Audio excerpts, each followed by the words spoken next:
Seguimos en Otra Mirada y el día de hoy, junto con el diario La República, ha salido el suplemento de Otra Mirada, que en esta ocasión es un suplemento un poco más largo porque es un suplemento además con muchísimos datos y muchísimas cifras que pueden reclamar el día de hoy con el diario La República, como les menciono. Se llaman las cifras del modelo y en efecto muestran todas estas cifras que a veces, intencionalmente podríamos decir, son opacadas por las cifras macroeconómicas que hablan tremendamente y con bombos y platillos del crecimiento, olvidando temas básicos y fundamentales para lo que debería ser más importante, que es el desarrollo del país y sobre todo la eliminación de brechas. Para ese tema, para comentar este suplemento, pero también para comentar el tema de fondo, por supuesto, que es el desarrollo, está con nosotros Félix Jiménez. Bienvenido.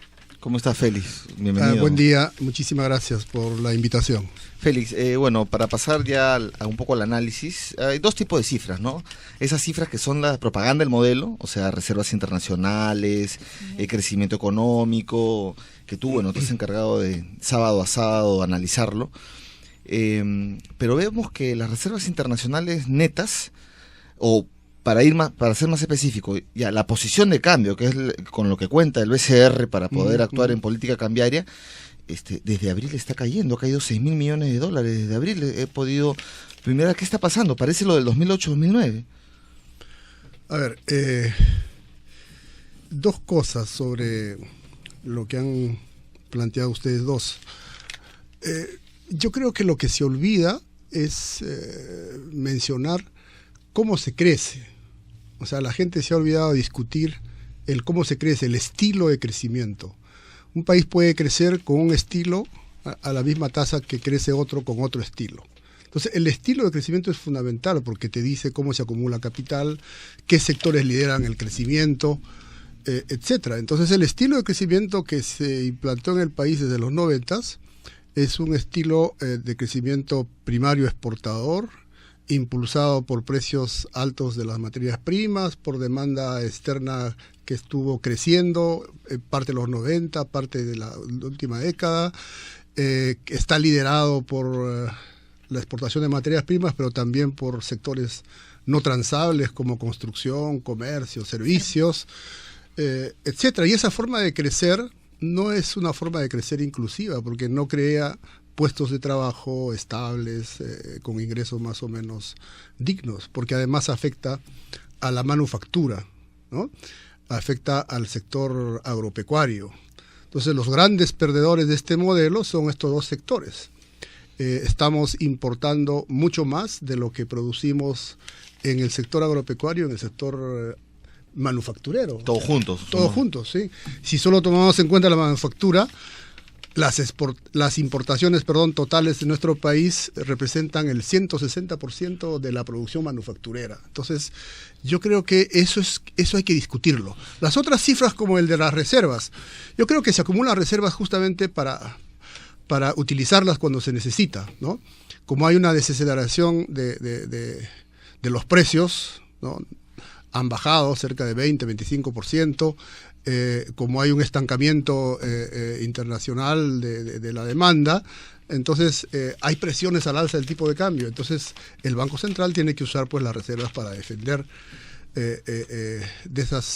evitar que esas presiones se conviertan en saltos cambiarios. Pero me preocupa una cosita ahí, Félix, que es eso mismo se hizo en 2008-2009. Claro, hay que usar la plata en la contingencia, digamos, pero ahorita hay un factor distinto que en esos meses que va de septiembre del 2008 a marzo del 2009, y tiene que ver con la política monetaria norteamericana, que se ha anunciado que va a cambiar y eso está trayendo efectos, ¿no? Entonces, ¿hasta cuándo nos dura la plata? Lo que hay que plantear es, o sea, ese tema de esta manera, ¿no? ¿Por qué se dejó caer el tipo de cambio? Desde agosto del 2006, ¿no? El tipo de cambio cayó sistemáticamente. Con la nueva administración del Banco Central, con Velarde como presidente del Banco Central, nombrado por Alan García, el tipo de cambio cayó sistemáticamente. Entonces, obviamente, tenía que llegar un momento donde las presiones al alza aparecieran. Entonces, es distinto enfrentar presiones al alza cuando el tipo de cambio está en cerca de 2.50 que enfrentar presiones al alza cuando el tipo de cambio está en 2.90. Es distinto, ¿no es cierto? Entonces, ¿qué es lo que les preocupa ahora? Es justamente eso, el rebote puede ser muy fuerte, pero hubiera sido más fácil defender el tipo de cambio si hubiera estado alrededor de 3 soles, por ejemplo. Y de esa manera no se afectaba la producción de transables como la manufactura, ¿no? Entonces ahí la responsabilidad la tiene la gente que dirige el Banco Central. Ha sido una mala apuesta entonces hacer la continuidad incluso de esa gestión en este gobierno. Vamos a seguir conversando de más, o vamos a seguir analizando la economía peruana con el profesor Félix Jiménez después de la pausa.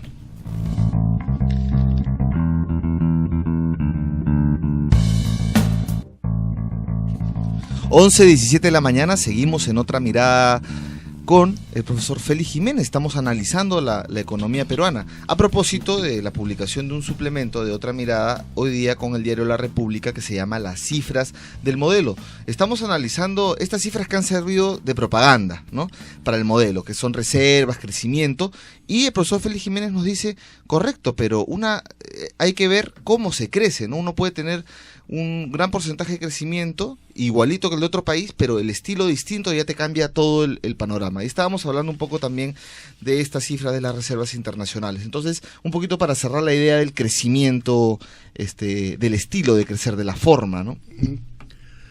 Bueno, en relación a las reservas, fíjate, esta manera de crecer no es nueva, empieza en los 90s. En esa época se utilizaba la política fiscal y la política monetaria para satisfacer, ¿no?, las demandas de nuestros acreedores.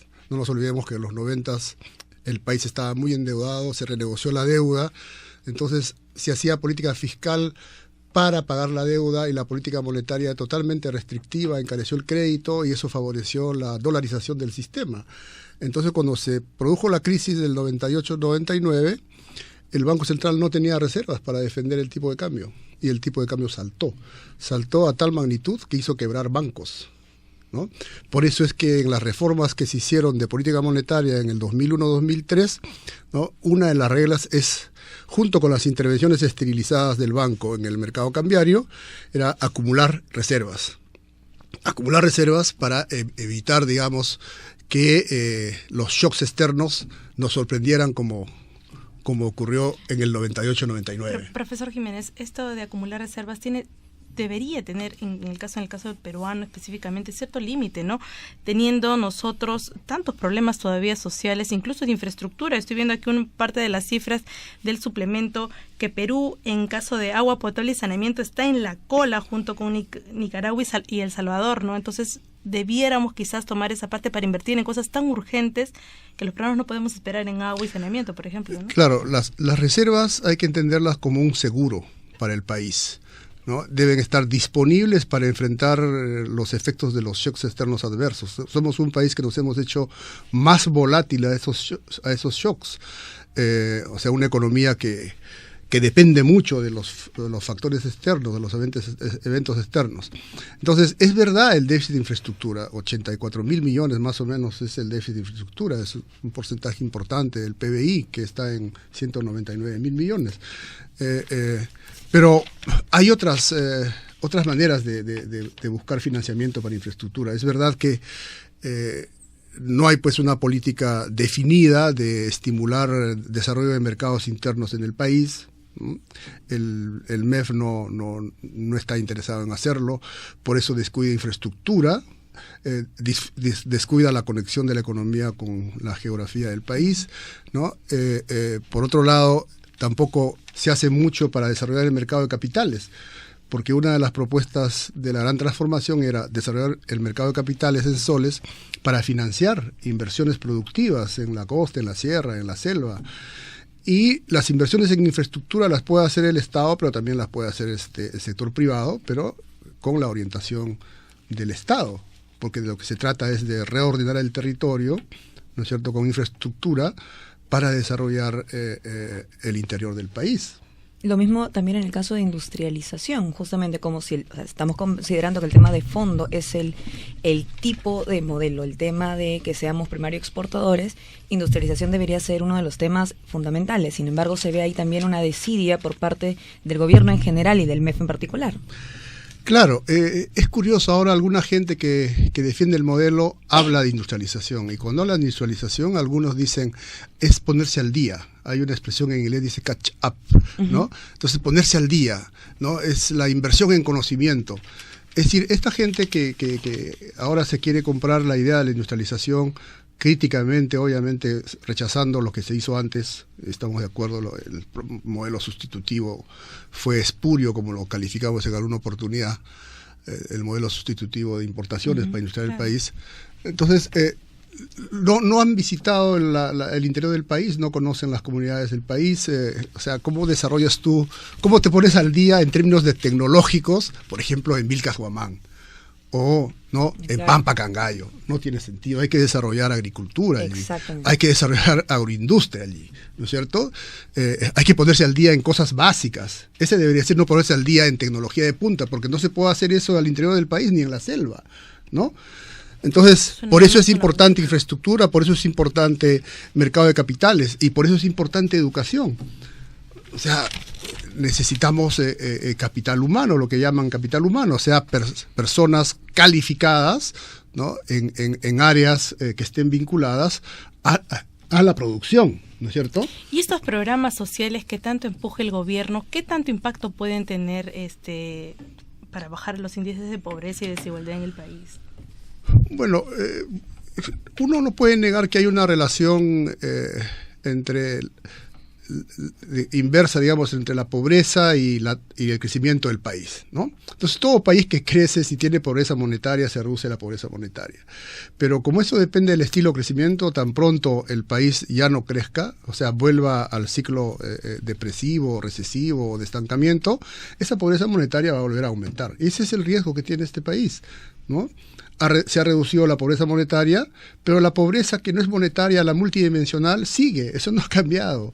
Es decir, hay gente que no tiene agua, hay gente que no tiene desagüe, hay gente que tiene muy bajo nivel de educación, hay gente donde no asiste a escuelas que no están bien equipadas, etcétera. Entonces, hay una pobreza monetaria que este modelo, yo no diría que la ha disminuido, yo diría que la ha acentuado, ¿no? Porque hay que razonar en términos relativos, porque la población escolar ha subido, la misma población del país ha aumentado, las necesidades han aumentado. Entonces, yo creo que hay que olvidarnos de la pobreza monetaria, hay que hablar de la pobreza multidimensional.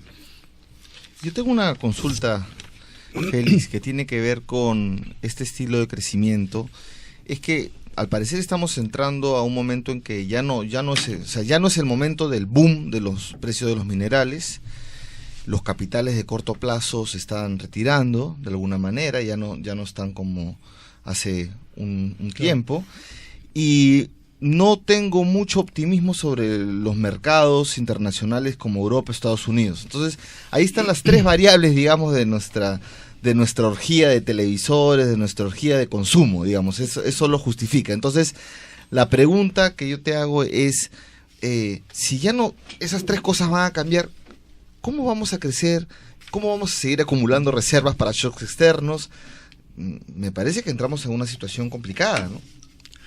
Bueno, y para la política macroeconómica, y me refiero a la monetaria y a la fiscal, es un reto lo que está pasando a nivel internacional por sus efectos, ¿no es cierto? Porque desacelera el crecimiento. Ya no vamos a crecer a las tasas que crecimos en 2007, 2008. Ya estamos creciendo a tasas de 5%, ¿no? Por debajo de 6%. Ya nadie puede apostar que el próximo año vamos a crecer a tasas, aunque algunos lo dicen, por encima de 6%. ¿No? El estancamiento de la economía internacional es fundamental para entender que eso no va a ocurrir, ¿no? Entonces es un reto de para los que gestionan la política monetaria y fiscal. Ahora, yo creo que la forma como están respondiendo, y eso porque no han discutido el estilo de crecimiento los que hacen la política fiscal, es querer impulsar el crecimiento con demanda interna.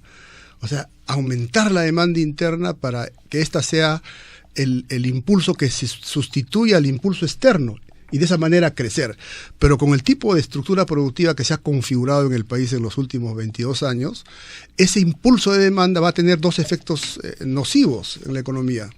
Uno primero va a ser las presiones inflacionarias, entonces va a ser un reto para el Banco Central, ¿no? Y si el dólar sube, peor todavía. Claro, si 160% perdón, si las importaciones representan el 160% de la manufactura, o sea, impulsar demanda interna es aumentar importaciones, pero también, digamos, presionar a la capacidad productiva que por el tipo de estructura que se ha generado va a crear presiones inflacionarias. Y por otro lado, yo creo que lo que va a pasar es que va a aumentar el déficit en la cuenta corriente de la balance de pagos, ¿no? O sea, crisis balance de pagos.